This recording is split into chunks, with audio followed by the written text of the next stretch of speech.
wassalatu wassalamu ala sayyidina wa ala alihi wa sahbihi ajma'in.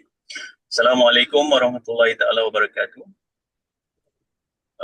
Thank you very much for tuning in on this very wet Thursday night. Yeah. So we have Dr. Zaki Fauz with us tonight.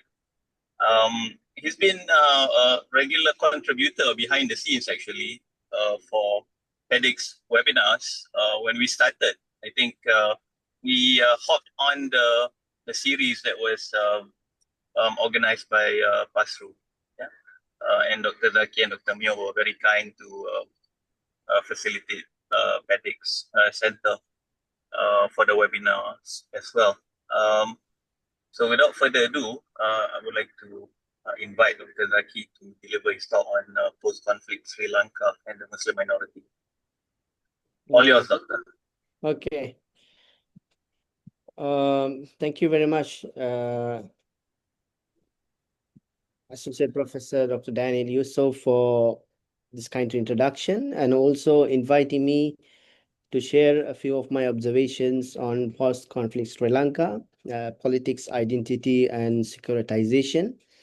Kind of a broad topic. I'm trying to give an outline of the post-conflict Sri Lanka and the securitization context, and also try to give an overview about the changing political landscape of the country. Just I'm trying to situate the securitization of Muslims and Islam within this broader landscape.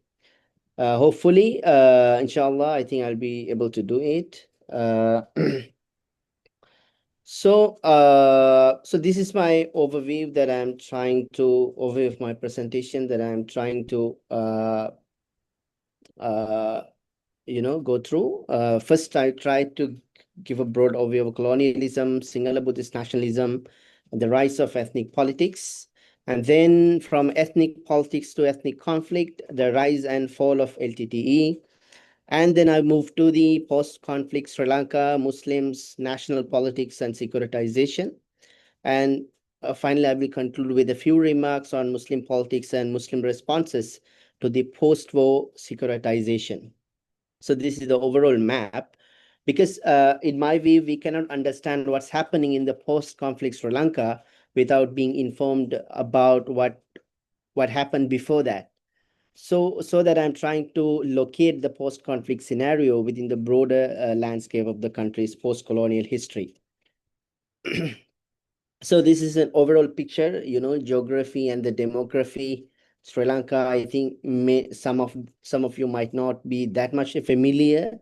And so we have in Sri Lanka 22 million population, and Sinhala Buddhists, they are the majority, 74, and Sri Lankan ethnic Tamils, they are 11.2, and we have Indian Tamils who have came to Sri Lanka for the tea plantation. As the tea plantation workers, they consist of 4.2, and the Moors, that's what we call ourselves. Sri Lankan Muslims have been identified as Moors ethnically, 9.2.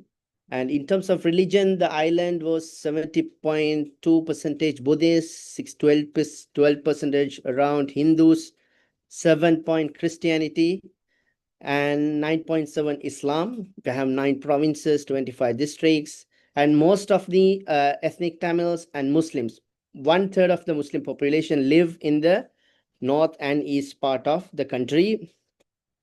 And we have upcountry Tamils who came from southern India for tree plantation works as a tea plantation workers. And we generally call Sinhala South, where the majority of the Sinhala Buddhist people are living, the southern part of Sri Lanka. So this geography is quite important to understand the conflict context and also post-conflict context of the country. And so my key argument is that Sinhala Buddhist nationalism is a crucial structural force driving the securitization of Islam and Muslims in the post-conflict, post-war Sri Lanka. It deeply shapes public policy, mass psychology, and the political debates, making it impossible to understand the contemporary developments without acknowledging this underlying factor. The post-war states discourse, societal anxieties, and policy frameworks are all significantly informed by Sinhala Buddhist nationalist assumptions and fears. This is my key argument that I'm trying to develop in this presentation. So my first section, making of modern Sri Lanka, colonialism, Sinhala Buddhist nationalism, and the rise of ethnic politics. Here I'm trying to give an overview about what is Sinhala Buddhist nationalism and what are its major assumptions. So Sinhala Buddhist nationalism emerged in Sri Lanka largely as a reaction to colonial disruptions and the rise of Christian missionary activity in early 90s. During the Portuguese, Dutch, and especially British colonial periods, Christian missionaries especially established schools, institutions that disproportionately benefited the converts, creating a new social and educational elite among Sinhalese who embraced Christianity. Traditional Buddhists who embraced Christianity because of these colonial Christian missionaries. This undermined traditional Buddhist institutions and marginalized the Buddhist Sangha, monk community, which had historically been central to the religious and political life in the island. As a result, many Sinhalese Buddhists began to perceive their religion and culture under threat. So what Sinhala Buddhist nationalism is trying to argue, their basic assumptions. Sinhala Buddhist nationalism tried to imagine Sri Lanka as a sacred Buddhist geography. They call it Dhamma Deepa. Dhamma Deepa is a Pali word, which is the name that is used in Sinhala literatures, Buddhist literatures, to refer to Sri Lanka, which means the island of Buddhist teachings. Also, it is known as Sinhadeepa, symbolizing its association with Sinhala ethnic community. So Sinhala Buddhist nationalism argues that historically, Sri Lanka embodied a Buddhist civilization, a continuity that was profoundly disrupted by the arrival of colonial powers and later by the presence of Christians, ethnic Tamils, and currently Muslims. So they consider Sinhala Buddhist nationalism, imagine that Muslims now and previously ethnic Tamils and Christians kind of distort the purity of the Buddhist land. How does this ideology translate into a political dynamics in the post-colonial context? Actually started in 1956. The main figure in this political translation of this Sinhala Buddhist ideology was SWRD Bandaranaike. He was interestingly a liberal earlier, an Oxford graduate, but he successfully anchored Sinhala Buddhist nationalism in Sri Lankan national politics. Through his campaign to make Sinhala the official language of the country, thereby launching the first instance of countrywide identity politics in the post-colonial Sri Lanka. So he was a pivotal figure in the post-colonial history. He campaigned for the first time based on Sinhala Buddhist nationalist ideology. So he campaigned to make Sinhala language as the official language of the country. So he introduced an act, Sinhala Only Act, formerly known as the Official Language Act, which replaced English with Sinhala as the sole official language, institutionalizing Sinhalese linguistic dominance within the state. Bandaranaike's political platform, which drew massive support from the Sinhalese Buddhist majority, framed the act not only as a policy measure, but also as an ideological statement aimed at restoring the cultural pride and perceived the historical rights of the Sinhalese in the post-colonial era, which is quite irony, a liberal who led the nationalist agenda and became one of the founder fathers of Sinhalese Buddhist nationalism in the post-colonial Sri Lanka. And then in 1970s, we had another dramatic impact, especially Buddhism entered into the constitution itself. In the 1972 and 1978 constitutions, we consider that first Republican constitution, explicitly for the first time elevated Buddhism to the foremost place while ensuring the freedom and equal rights. This is the irony. On the one hand, Constitution says that state should give foremost place to Buddhism. On the other hand, Constitution also said that state should give equal rights and religious freedom and treat every religion equally. So this contradiction deepened the minority concerns that constitutional guarantees were symbolic rather than substantive, reinforcing the perceptions that the state's core identity was Sinhala Buddhist rather than pluralistic, thereby intensifying ethnic tensions over legitimacy, equality, and ownership of the nation.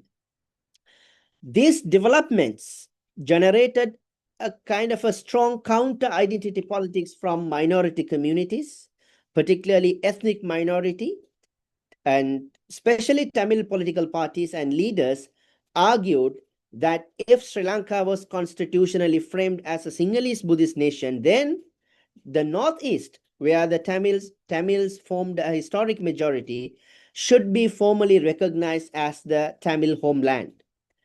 Therefore, they demanded a meaningful power sharing arrangements to safeguard their political autonomy, cultural rights, and territorial claims within the state.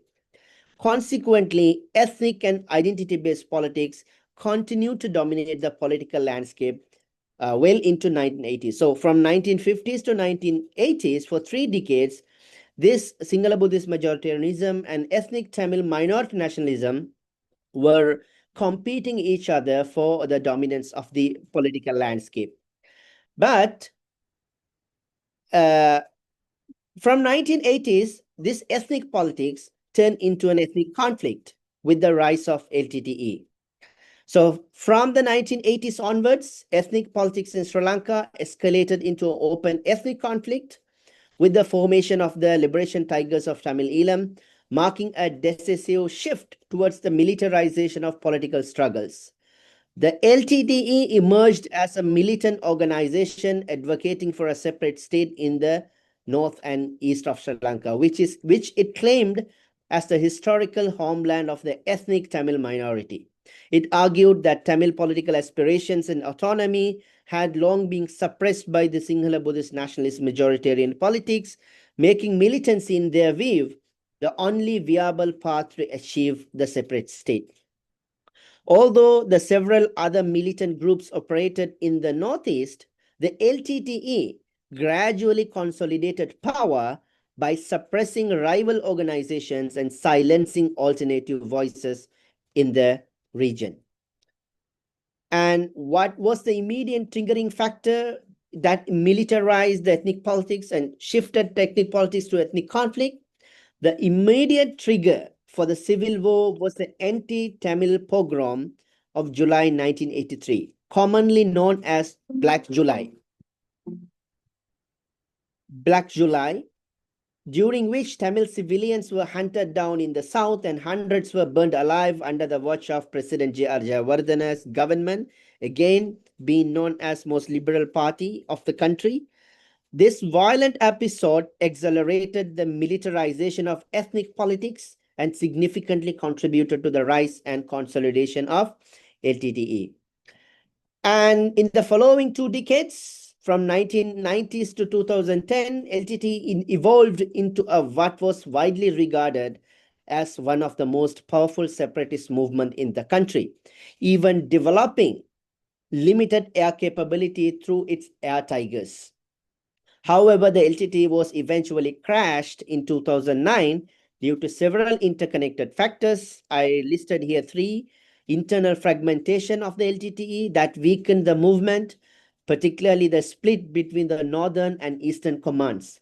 And also international isolation also intensified after the rise of global war on terror discourses and the campaign. Thirdly, the Sri Lankan state increasingly pursued a comprehensive military solution, expanding its armed forces and committing to a strategy aimed at fully eliminating the LTTE. So now we move to the post-conflict Sri Lanka and Muslims, national politics, and securitization. So this is the some might ask, if I start on the post-conflict, many of here might ask what is the conflict is all about. So just for that matter, just I gave a background about the conflict. So the rise of Rajapaksaism in the post-conflict Sri Lanka. The LTTE was defeated under the political leadership of Mahinda Rajapaksa, the sixth president of Sri Lanka. So instead of using the occasion for genuine post-war reconciliation and addressing the root causes of the conflict, the war victory was framed by Rajapaksa and Sinhala Buddhist nationalist elites as a triumph of majoritarian politics.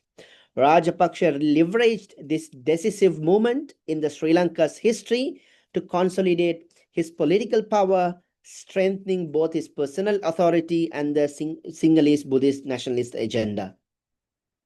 So this period for the next 5-6 years from 2009, the war was, LTT was defeated. Since then until 2016 or 15, we generally identify this period as the rise of Rajapaksa's period, because this period is famously referred as the dominance of Rajapaksaism in Sri Lanka's politics. It represents the political ideology. Rajapaksaism is a kind of a idea that is very much circulating with the academic circles to analyze his style of governance and ideology, which his style of governance and ideology is characterized by several factors. One is the basic foundationalist Sinhala Buddhist majoritarianism, centralized executive power, developmental populism, and the normalization of political patronage and nepotism, combined together, which we call generally in Sri Lanka as a Rajapaksaism. It's a kind of style of governance. So Rajapaksa, because he defeated LTTE, he was widely perceived by the Sinhalese Buddhist nationalist establishment as a protector of the homeland, a symbol of Sinhala Buddhist sovereignty, and the unifier of the nation, reinforcing both his political authority and cultural legitimacy. So, with the ethnic Tamil minority perceived as defeated following the civil war, Sinhala Buddhist political imagination sought a new other as a symbolic threat against which the nation could be defended. It is in this context that we observe the rise of Islamophobia and the securitization of Muslims in the post-war Sri Lanka. Muslims increasingly came to be perceived as this new other against whom the unity and the security of the nation needed to be protected. So this is a very interesting quote and an important quote from Professor Nirmal Ranjit Devasiri. He's a very popular public intellectual in Sri Lanka from University of Colombo. One of his recent books, he states like this: the military defeat of LTTE was particularly a decisive victory for Sinhala Buddhist political imagination. At the same time, the defeat of LTTE posed a major existential threat to Sinhala Buddhist nationalism, because the former was the pivotal antagonistic other of the latter. When the otherness of LTTE disappeared as a tangible threat to Sinhala Buddhist population, it was not easy to justify the immediate political significance of the Sinhalese Buddhist nationalism. So try to say that the rise of Islamophobia in the post-conflict Sri Lanka is rooted in the Sinhala Buddhist nationalism's perceived search for the new other in the new nation. So within this context, we see the rise of securitization of Islam and Muslims. So here just a conceptual note. Generally, the Islamophobia is discussed as a form of fear and prejudice directed at Islam and Muslims at the social level, whereas the securitization of Islam refers to a political and institutional process in which elite actors within the state frame Muslims and Islam as a security threat. However, my argument is that local level prejudice plays a crucial role in generating latent level securitization, providing discursive justification and social consent for state-led securitization practices. In this sense, everyday Islamophobia forms the social foundation upon which formal securitization is constructed, reinforced, and legitimized. Based on that conceptual insight, I divide that securitization process in the last century into two different time periods. The securitization of Muslims in the post-conflict Sri Lanka can be understood in two distinct phases, two time period.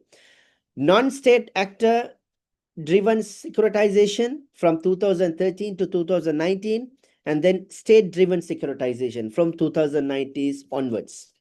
In the first phase, the 6 years, securitization of Islam and Muslims was largely driven primarily by grassroots militant and far-right Sinhala Buddhist nationalist movements.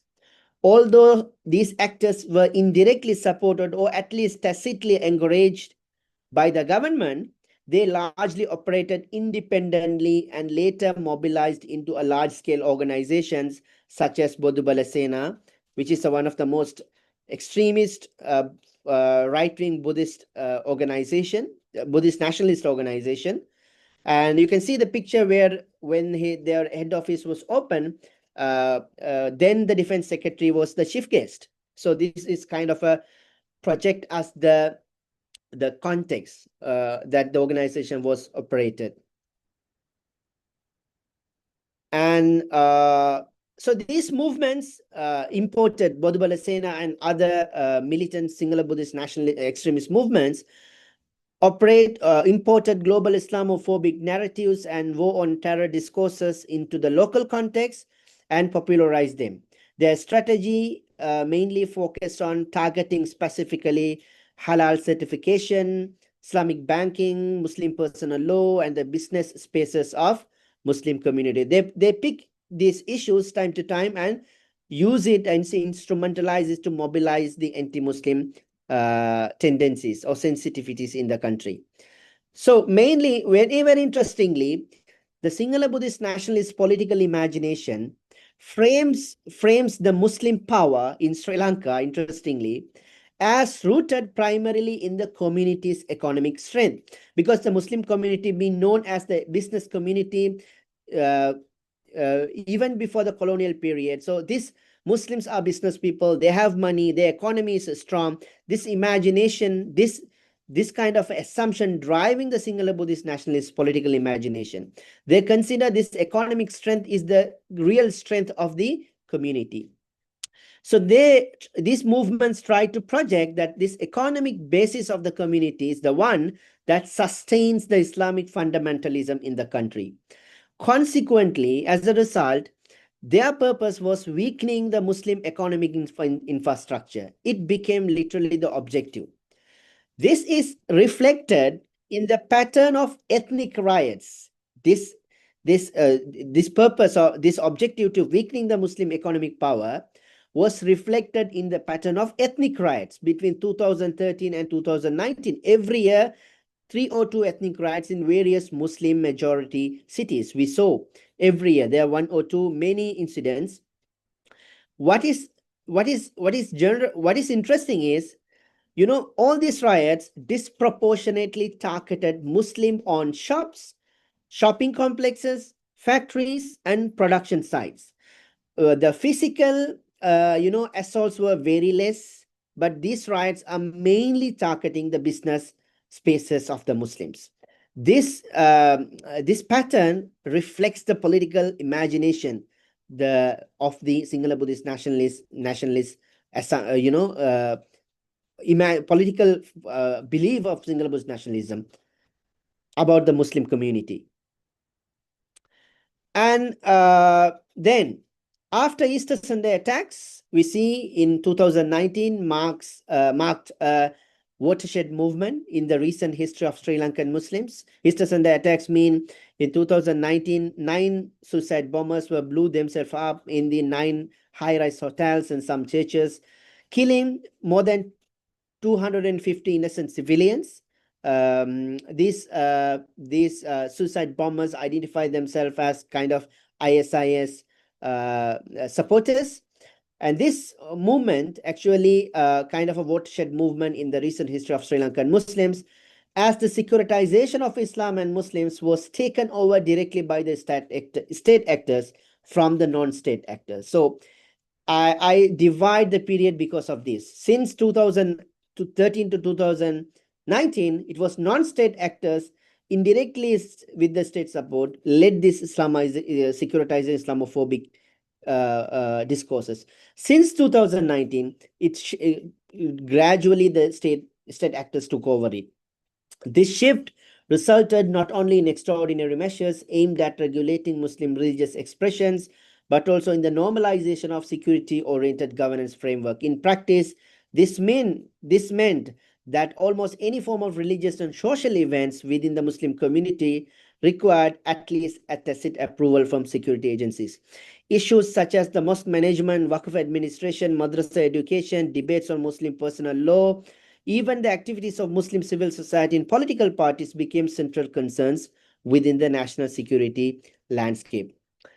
And this is a report, a very interesting report. We can download and read it. Sectoral Oversight Committee report on national security was published in 2020, which gives a kind of an overall view of this securitization framework, securitization of Muslims and Islam, how it kind of institutionalized within the security policy. And my interactions with the community leaders during the field research indicate that despite the political change in 2024, when the left-leaning National People's Power government came to power, the security establishment has continued to maintain the pressure and security oversight over the Muslim community. This demonstrates an implicit distinction between the government and the security establishment, with the latter retaining significant influence over the security-related practices and narratives. This became even especially evident in the recent attempts to securitize pro-Palestine activism, during which many leading activists were interrogated, intimidated, and some were randomly arrested under Prevention of Terrorism Act.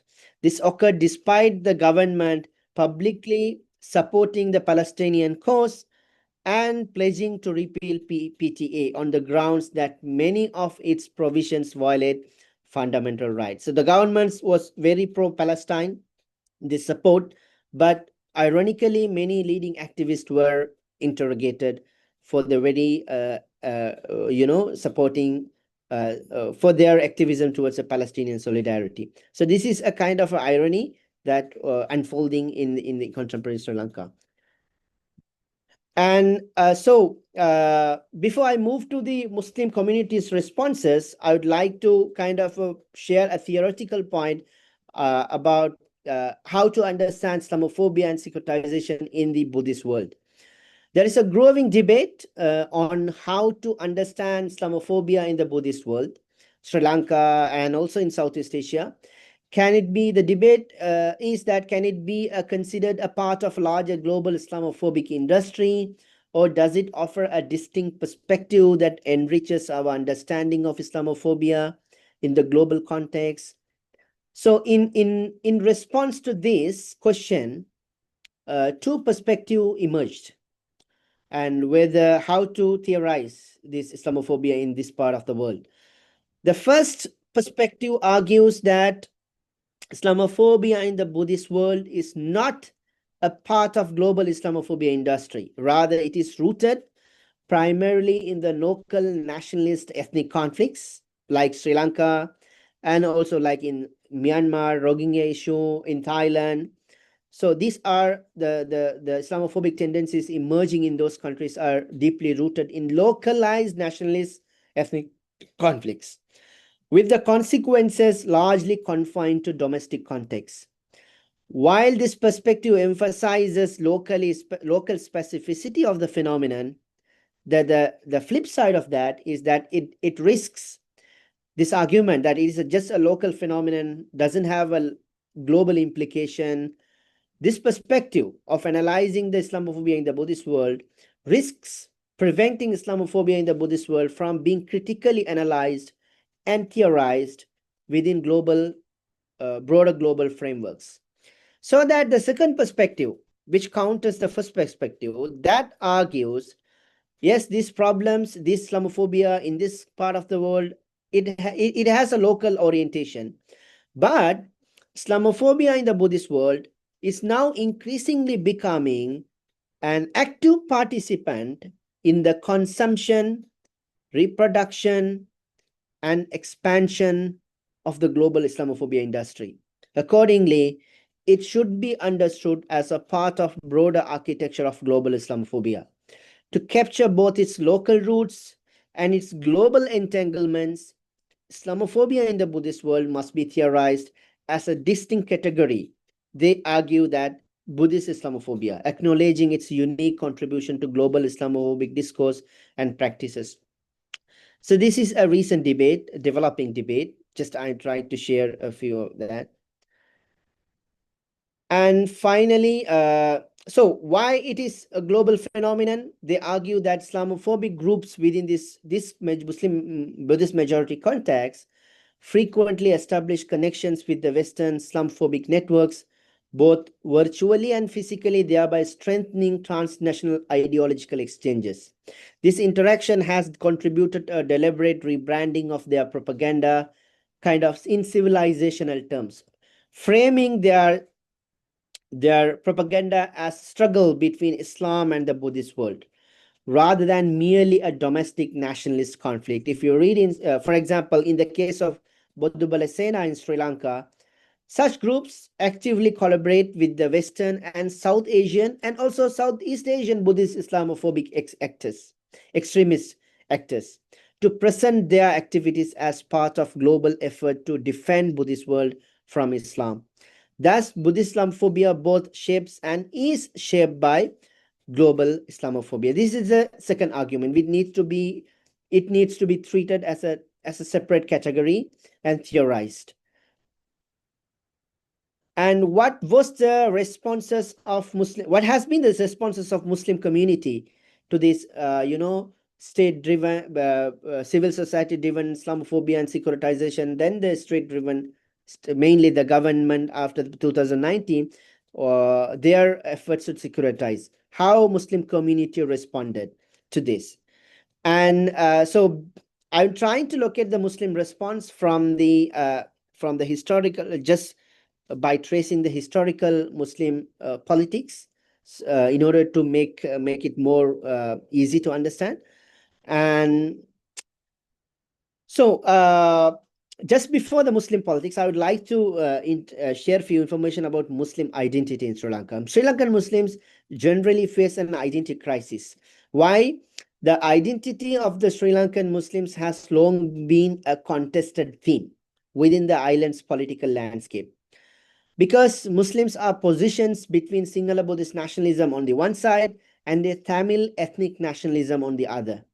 Muslims often faced pressures that made their ethnic self-definition complicated. Muslims, we speak in Tamil language, but still we are ethnically different. So we cannot identify with the Tamil linguistic-based ethnicity. And Sinhala Buddhist nationalism is a different project.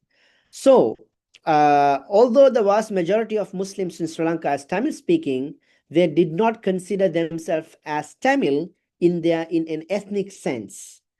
This was largely because Tamil nationalism developed as an exclusivist ethnic project centered on Tamil history, culture, and political struggle that not fully accommodate the Muslim experience. In the context of emerging Tamil nationalist movement, Muslims increasingly felt their political interest, cultural traditions, and religious identity were not represented. As a result, Sri Lankan Muslims turned to Islam as the primary marker of ethnic identity. So Islam provided kind of a unifying frame that differentiated both from Sinhalese Buddhists and ethnic Tamils. This faith-based identity allowed them to assert a distinct political subjectivity and a kind of a communal position. So Muslim politics evolved from 1950s to 1980, from 1980s to 2009, and from 2009 onwards. During this early period, immediate after the colonial independence, from 1950s to 1980s, Muslim political leadership, largely rooted in the South mean within the leadership was rooted in the Sinhala Buddhist majority areas. The politicians came from that area. This Muslim leadership operated within the mainstream political parties, dominated by Sinhala elites. Their strategy, Muslim political elites leadership's strategy, was to integrate themselves into these parties in the expectation that in return, the state would provide concessions, particularly in the cultural and religious spheres, that would strengthen the Islamic identity of the Muslim community.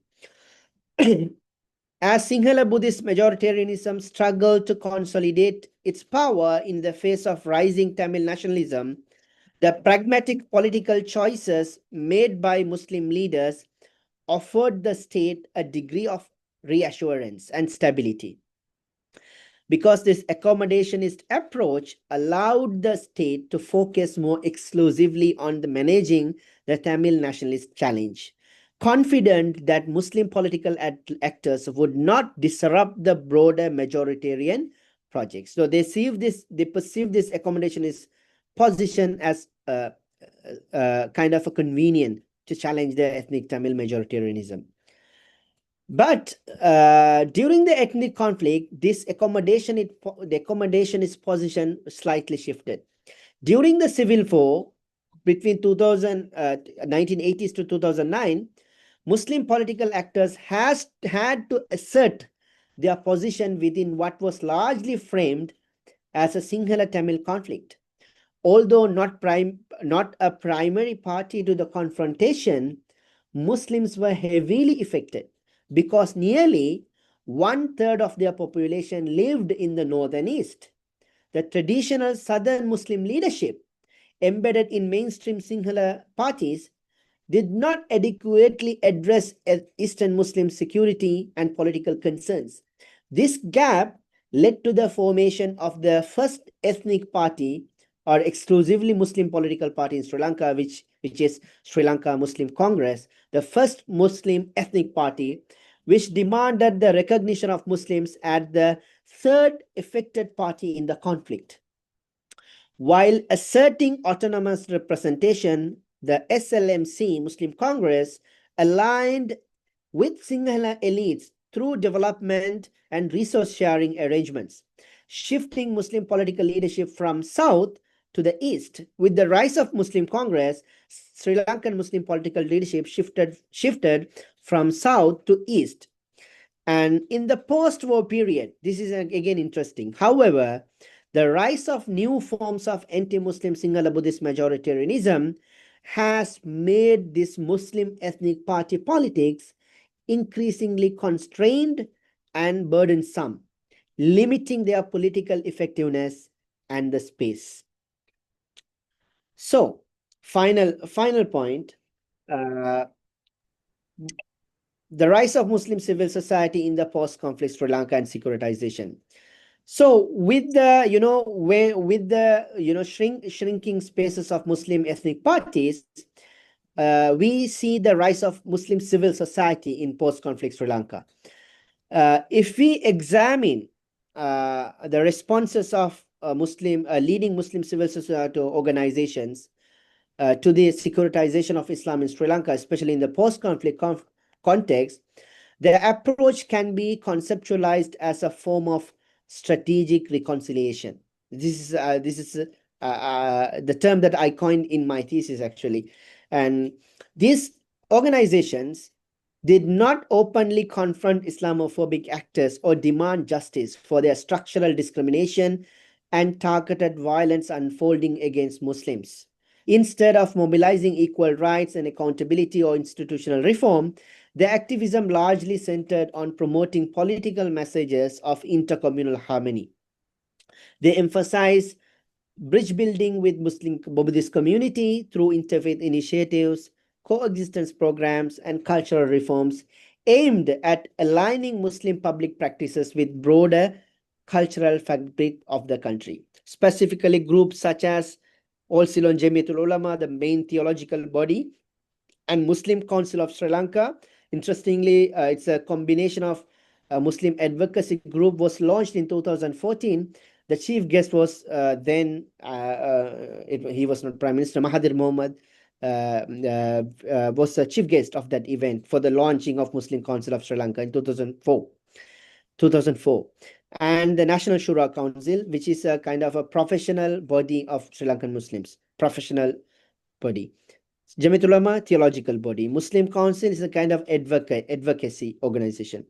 These organizations encourage Muslims to prioritize coexistence and accommodation over demanding justice and institutional reform. Their belief was that cultivating goodwill and reduce perceived difference between Muslims and Buddhists would decrease hostility and mitigate the securitizing gaze directed at Muslim minority. However, this strategy raises a critical question about whether such reconciliatory approaches can adequately protect minority rights in a context shaped by majoritarian power and institutionalized Islamophobia. With that, I conclude my session. Thank you very much, Dr. Nair. Thank you very much, Dr. Zaki. I think that was very in-depth. It's a deep dive into Sri Lankan identity politics. Yeah. So now we'll open the session to Q&A. Before that, I think I have to read this particular comment made by Professor Imtiaz Yusof, Professor of Buddhist Studies at Imtiaz, Prof. Imtiaz, yeah. Yeah, so he says that Buddhist Islamophobia is a misnomer. Not all Buddhists are Islamophobic. Okay, that's one. So you can respond to that. Yeah. In addition to the term Buddhist Islamophobia. And then the second one is, what are socio-economic factors behind the rise of Sinhala Buddhists against Sri Lankan Muslims? Since Sri Lanka Muslims play a major mercantile role in Sri Lanka, similar to the role of Indian Muslims in Myanmar's Buddhist nationalism against the Muslims and the rise of the 969 movement led by Ashin Wiratu. So what are the internal factors which made Sri Lankan Muslims not able to withstand Islamophobia? So this one is a comment. I think the other one is a question that perhaps requires your elaboration. Maybe we can start off with this. Your response to that, Dr. Zaki? Yeah, thank you very much, Prof. Imtiaz. I think I start with that Buddhist Islamophobia is a misnomer. I think I have to reflect on that. The Buddhist Islamophobia, whether just I am trying to project some developing academic arguments in the academic sphere, which was increasingly discussed in the recent, for the last 10 years or 5 years. Scholars specifically from Norway, the Iselin, and she produced several works theorizing Buddhist Islamophobia. And she tried to say that her argument is that that we need to give a more kind of a scrutiny of what is developing in this part of the world, especially in the Buddhist world, Islamophobia, which is largely being analyzed as kind of as a local rooted problem. It has no global relevance. But Buddhist Islamophobia, through that concept, what they try to say that it's not simply a local phenomenon which had local implication. Rather, this Islamophobic propaganda which is happening in these countries has global implications. They are not just consumers of Islamophobic elements just to reproduce it in their national context. Rather, they consume and reproduce and also actively contribute to expand the Islamophobic industry in the global sense. So that these works try to say that something happening more deeper in the Buddhist world. It's not simply an ethnic conflict and utilizing Islamophobic discourses for that purpose. It has global implication which needs to be theorized and captured. This is what the message they try to say through this conceptualization. And so this is my point to that question, that misnomer, the point that Prof. Imtiaz is making. The second one is about what are the socio-economic factors behind the rise of Sinhala Buddhists against in the Sri Lankan Muslims, since Sri Lankan Muslims plays a major mercantile role in Sri Lanka. Yes, this is a very interesting point because Sri Lankan I would like to differentiate this, how these economic factors play out in the pre-colonial, in the colonial, and in the recent post-conflict Sri Lanka. Sri Lankan Muslims faced their first riot in 1915, exactly before 100 years, 110 years actually. And in 1950s, where the first riot happened against Sri Lankan Muslims, where then the main, the affected within Sri Lankan Muslims, who mainly the Indian merchants who were affected. They were perceived as kind of capturing the market or the business spaces of Sinhala Buddhist. So these Sinhala Buddhist groups actually attacked and tried to villainize the Indian Muslims who came to the country for their business purpose. And so this was mainly, although framed as an kind of anti-Muslim sentiments, largely it was directed against Indian Muslims. But this time around, in the post-conflict Sri Lanka, it was not kindly, it has been not any kind of differentiation there. It was largely targeted against Muslims at large. One of the factors, as Prof. Imtiaz says, economic factors, because of the main interesting point here I would like to make, there was a perception within Sinhalese Buddhist community that in the war period from 1980s to 2010, they perceive that both these communities, Tamils and Sinhalese people, were involved or kindly anyway, they were busy with the war. So they were losing. Both of them were losing. They did not have any economic prosperity during that period. But Muslims were not part of that conflict. So this 20-year period, this Sinhalese Buddhist community, at least the extremist faction of that, tried to say Muslims prospered during that period. The war was actually being kind of contributed to the economic power of Muslims, because they were not the party of conflict. So they were good with the Tamils and they were also good with the Sinhalese. So they used this neutrality to kind of consolidate the economic base. During the war, we lost, but Muslims won because of this neutrality. So now the economically Muslims prosper because of war. Now it's our time to regain it. This is one of the factors, perception, that leading the anti-Muslim sentiments in the post-war Sri Lanka. We lost because of the war. Now it's our time. Muslims have gained enough during the war. Now we need to control them. As you said, this sentiments is clearly playing out in contemporary Sri Lankan extreme Buddhist, actually the extremist movements like Madhubala Sena's discourses. And so economic factor is quite important in this, at least the perception that Muslims benefited from the war contributes to the Islamophobia. And the final point that Prof makes, what are the internal factors which made Sri Lankan Muslims not able to withstand the Islamophobia? I have two observations here. I don't say that they actually, I don't say that they actually failed to withstand the Islamophobia.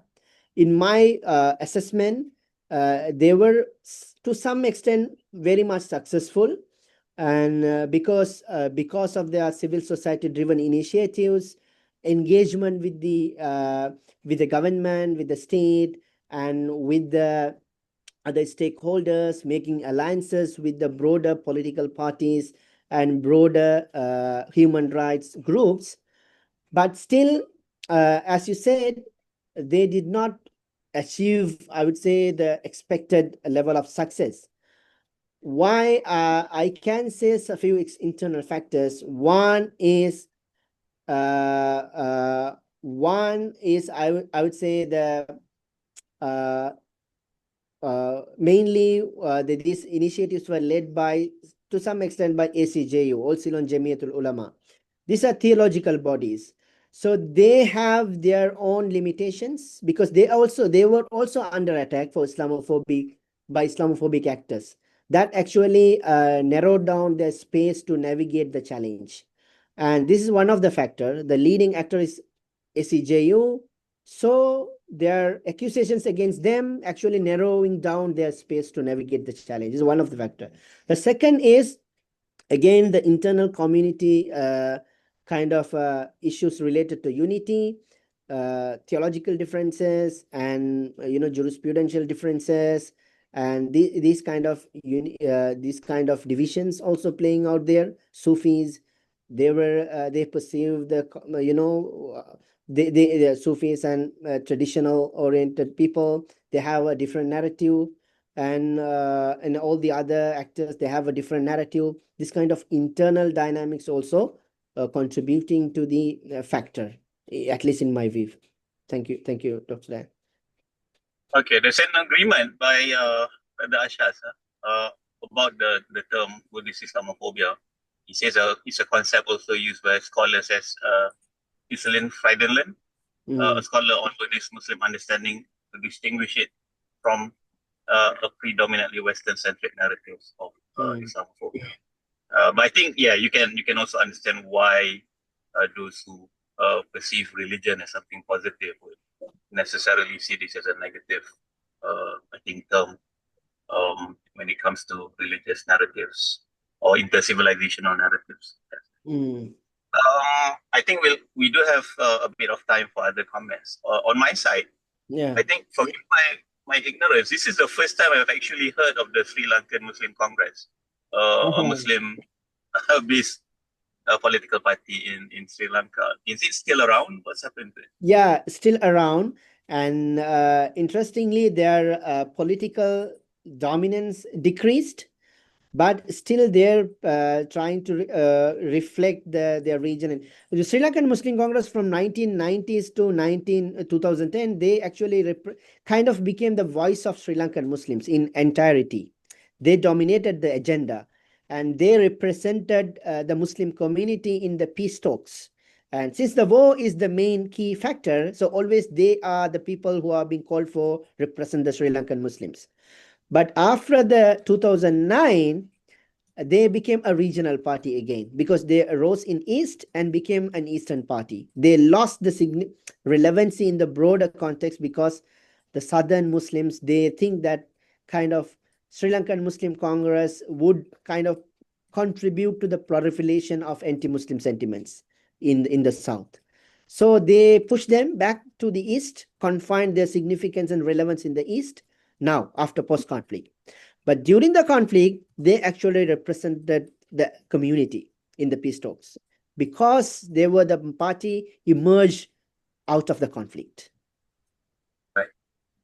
I see hand raised by Professor Imtiaz. So now he wants to be heard. So I'll please. Yeah. Prof, your insights are welcome. Thank you very much for comment. Yeah. Yeah.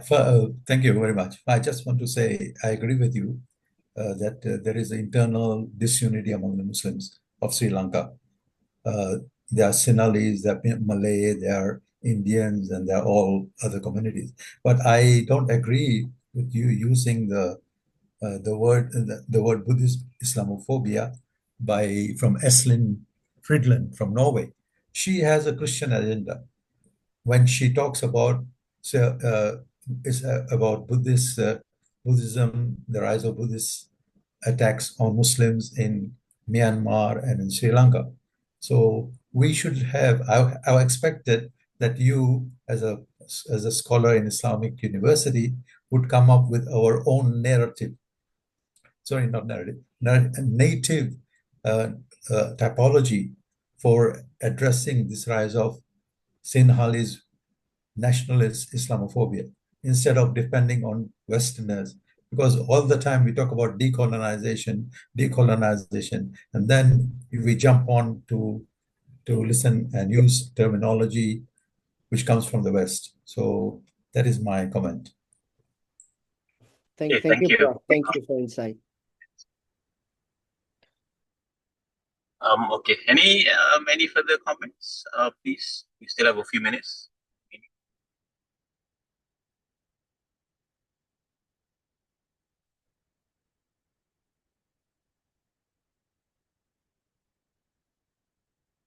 Okay, since there's none, Dr. Zaki, I just wanted to ask if you could elaborate on the manifestations of Islamophobia that Sri Lankan Muslims are experiencing. Yeah. You did mention that there's systemic, institutional experiences. What other manifestations have they experienced in terms of everyday um, interpersonal experiences, for example? And what's the perception of Muslim minorities now about being Muslims in Sri Lanka? Is it um, is it contributing to the feeling of a lack of safety? You know, those kind of things. Do you have a nationwide survey of these sentiments among the Muslim minority in Sri Lanka? Thank you very much, Prof. Just to focus on manifestations, yes. In terms of just in my interviews and my interactions, and I just went to Sri Lanka last few months before for 3 months. It's kind of a feeling of surveillance is always there within the community organizations, and also even minor level organizations within the villages. There are being always a kind of precaution is dominating their mind, that how would this state and security apparatus would perceive if you do this and if you do that. This kind of perception always there, always in the agenda, always in the agenda, always in the mind of the Muslim activist and in the general public, and also in the minor level organizations. This is quite interesting given the fact that the current government 2024 promised to turn this kind of an securitized governing framework and to challenge and bring up with the new environment, but still did not change it. That is what interesting. Still the securitized kind of an environment and the atmosphere is dominating within the community. And with regard to the how is there any survey, the one important thing that I feel that still in Sri Lanka there were no any any initiatives from, at least from the Muslim community, to document the events and to analyze what's happening in the country, to bring at least to kind of any record any events that's happening around the country with on this regard. There was no such kind of initiatives. Even until 2018, I think there are a few initiatives, the document Islamophobia and anti-Muslim sentiments. But since 2018, there's a massive gap in that regard. I feel that because of the heightened securitization and the feeling of, being surveilled, or this kind of mindset is the one that contributing to this absence of this kind of initiative, especially after 2019. Before that, we had few organizations worked and actually actively lobbied, pressured the government agencies to take actions against the perpetrators involved, in terms of in some schools where Muslim girls were refused to enter because they were wearing hijab, and some Muslim teachers were not given the positions because of their religious orientation. These were events, widespreadly happened during 2014, 15, and 16. These were recorded and put pressure. They put pressure. Some organizations put pressure on the government, and the issues went into court, and several cases they won. But after 2019, this kind of an activism is very much diminished because of heightened securitization, I feel, at least. Thank you, Prof. Thank you, Dr. Zaki. There's a comment made by Dr. Mio about, Dr. Mio, yes, changing demographics in Sri Lanka for the Muslim minorities. I'm not sure what he means by that. Is he talking about the increasing birth rate of Muslim minorities, or what do you mean, Dr. Mio? Are you there?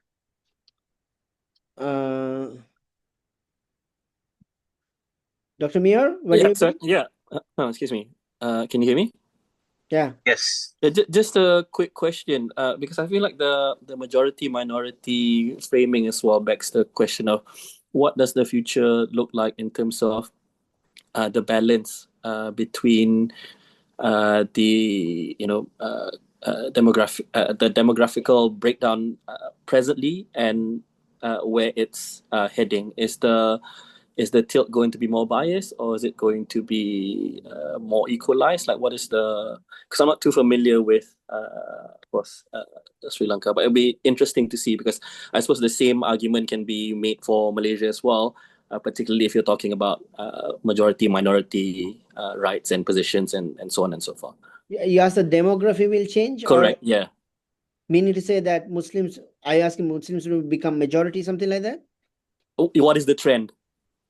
Oh, uh,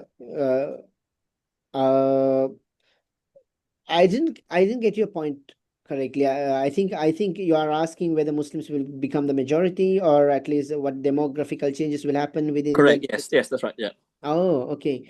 I think in terms of upcoming, I think in the next 20 years, I don't think that there will be much of a change in terms of demography or equation with the majority and minority.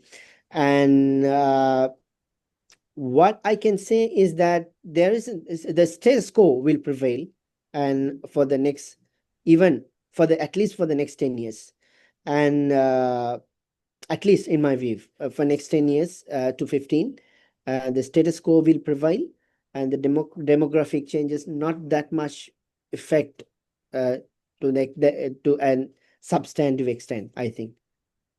And okay, I know we're 5 minutes over 9, but I think I have to mention this. When the Rajapaksa government was removed, I think there was a sense of optimism among the Muslim minorities. I remember meeting you at that point of time, Dr. Zaki. And but now you're saying it's status quo, that nothing has changed. Is that the case?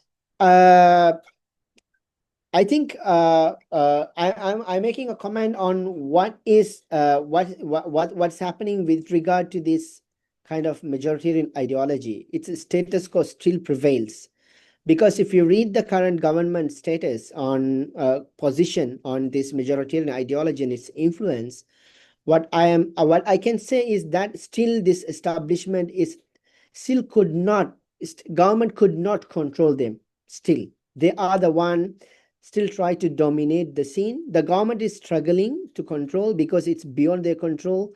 And compared to the just I would like to make a final comparative remark on this religious establishment with regard to Myanmar, Thailand, and Sri Lanka.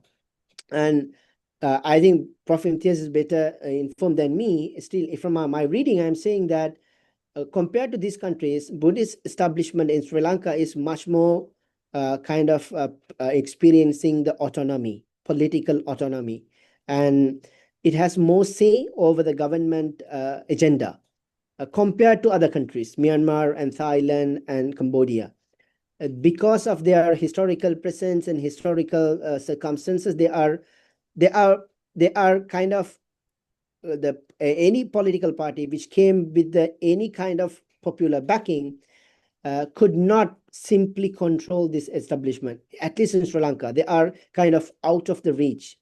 So what's the government? Still they are navigating. Still they are, though they did not use this nationalist discourses in their policy frameworks openly and their electoral campaigns, but still they could not take the narrative fully into their hands.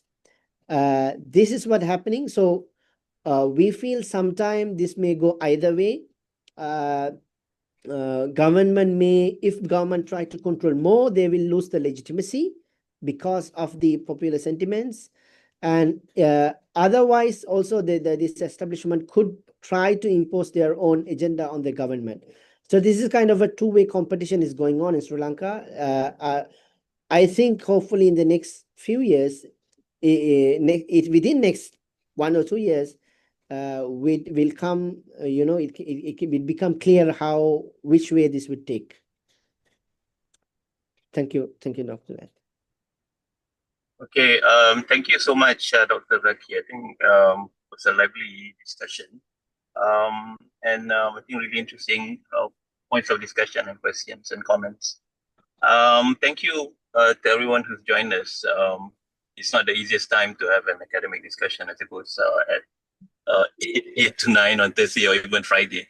But I think I learned a lot today from Dr. Zaki as well as from interventions by Prof. Imtiaz and Dr. Mio.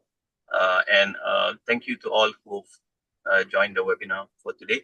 We do have another 2 webinars, I think, remaining for this year in December. So we'll keep you updated with that. So with that, I end. Thank you, Dr. Zaki. Thank you. Wabillahi taufiq wal hidayah. Assalamualaikum warahmatullahi wabarakatuh. Thank you so much. Bye. Thank you, Dr. Zaki. Thank you, everyone. Assalamualaikum. Thank you. Thank you, Dr. Zaki.